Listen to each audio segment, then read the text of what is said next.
Hi, I'm doing a video to create an appeal and get your interest in helping Homeless for Humanity resurrect its nonprofit. And part of the thing I want to talk about is this thing called the Cloud of Unknowing. It's just a small little section of what the book will have in it, this new book that I'm putting together, Drury's Rule of the Urban Desert Mystic. And that is about a book that was written somewhere in the 200 or the second or third century of AD, and it has an unknown author actually called The Cloud of Unknowing. My friend Marty told me he read it, and it's mostly about not knowing what the entity of God might be, not knowing how to grasp godliness. It's an elusive concept, and humans are constantly trying to corral and harness that.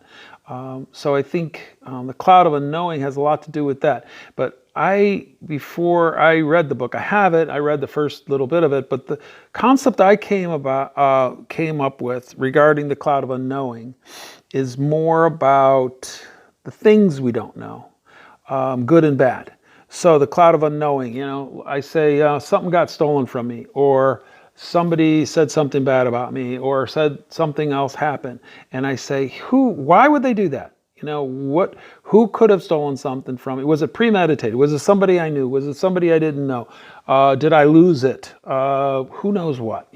So these clouds of unknowing that are negative, that get on our minds, and sort of grasp us. They sometimes cause stress, and they keep us in sort of a wondering state, because like in the Psalms, I'm a big morning prayer person, as you'll read from this letter that I wrote, and that is Psalms has a lot to do with trust. If you think about human frailty, trust is probably one of our weak points. Always wondering why this, constantly thinking that, a little maybe in our heads about things.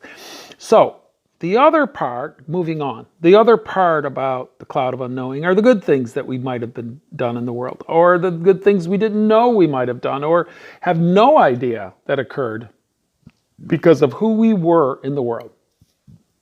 Naturally, just because we did what we did. So let's say, for example, you said something in an event, or you created an environment where there was a lot of good things happening, and someone did something because you created that event. Someone took on something in their life they may not have taken on, but they may never have told you about that. They may never have shared that with you. They may never have come up to you and said, "Oh my gosh, Joe, I'm so happy that you introduced me to this person, or that you brought me to the awareness that this was going on, because I've dedicated the rest of my life, or 30% of the time, created a conviction for me, and it really has fulfilled me and made me feel good about life, and I've seen the progress that occurred."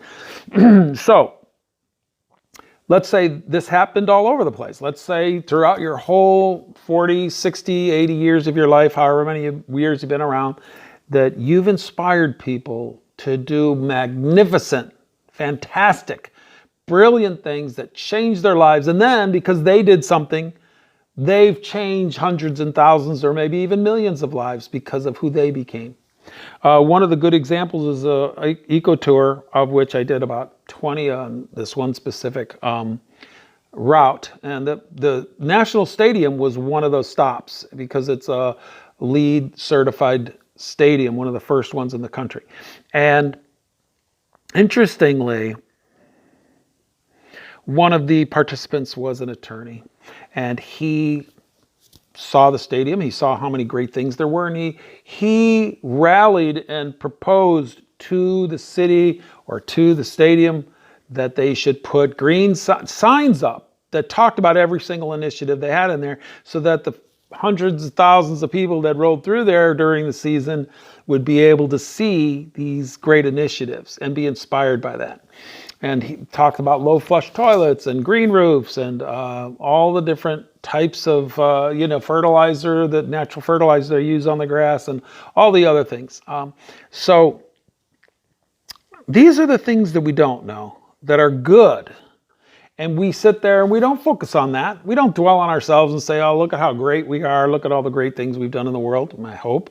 But these are things that also are unknown, and that, could, if you knew all these things, they could just totally lift you up and make you feel fantastic. So I'm just trying to make a point that a contemplative life, by the way, of course, this book is the inspiration for Teilhard and numerous other mystics throughout the generations. This Cloud of Unknowing book, by an unknown author, in fact, that inspired all these things. It's kind of a little ironic that, the Cloud of Unknowing exists in the Cloud of Unknowing. But it's a powerful concept, and contemplative lifestyle creates this, I believe it's called brain elasticity, which allows you to embrace contradiction and embrace not knowing something, embrace tragedy while there's still joy in the world. All these different things that create peace and tranquility maybe could be called grace. So you have a sense of grace about you that you carry through the world, which once again is constantly affecting everyone that you come in contact with. But the point I'm trying to make is this Cloud of Unknowing is, I think, one of the most powerful things I can think of. And we will be discussing that in this book, The Drury's Rule of the Urban Desert Mystic. But it's just one concept I thought I'd share with you while we resurrect, or try to resurrect, wholeness for humanity. We say, it's like a wave of the hand. This people raise hundreds of thousands and millions and billions of dollars for certain things, and this is just one small thing that is a very easy give, an easy ask, an easy accomplishment. So if you have the ability to contribute, this could be an effortless process. So I appreciate your help.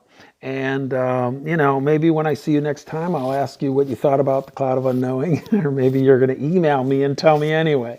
So I hope all is well. Talk soon. Cheers.